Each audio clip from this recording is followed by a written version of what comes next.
আমাদের বাঙালির কাছে ফুচকা হলো একটা ইমোশন। নাম শুনলেই জিভে জল তো মাস্ট। বিকেল থেকে খুব ফুচকা খেতে মন যাচ্ছিল, বাইরে বৃষ্টি, বেরোনোর কোনো উপায় নেই, তাই ঠিক করলাম ঝটপট বাড়িতে বানিয়ে নিই। প্রথমে কয়েকটা আলু কেটে নিয়ে নুন দিয়ে জল দিয়ে প্রেসার কুকারে সিদ্ধ করতে দিলাম। সেই ফাঁকে বানিয়ে নেব ফুচকার তেঁতুলের জল। খানিকটা তেঁতুল নিয়ে ভালো করে জল দিয়ে ধুয়ে মিনিট 10 ভিজিয়ে রাখতে হবে। তারপর একটু হাতে করে মেখে তেঁতুলের পাল্পটাকে বের করে নিলাম। এরপরে মিশিয়ে নেব একটু ঠান্ডা ঠান্ডা জল। আলুর পুর আর জলে দেবার জন্য আমি কেটে নিয়েছি পেঁয়াজ, লঙ্কা, পাতিলেবু আর ধনেপাতা। এরপর বানিয়ে রাখা টক জলের সাথে পাতিলেবু, ধনেপাতা, কাঁচা লঙ্কা মিশিয়ে দিয়ে দিলাম সামান্য একটু বিট নুন। এরপর ভালো করে নেড়ে সবকিছু মিশিয়ে নিলে আমার টক জল রেডি।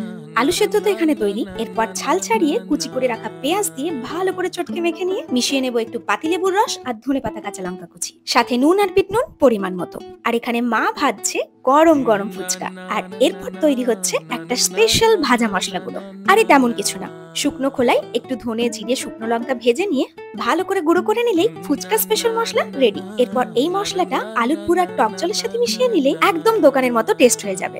ফুচকা, টক জল, আলুর পুর সব সাজিয়ে এবার আমি বসে পড়েছি। এবার শুধু খাওয়ার পালা। কি দেখে লোভ লাগছে তো? তাহলে আর কি, এবার তাহলে ঝটপট বাড়িতে বানিয়ে ফেলো।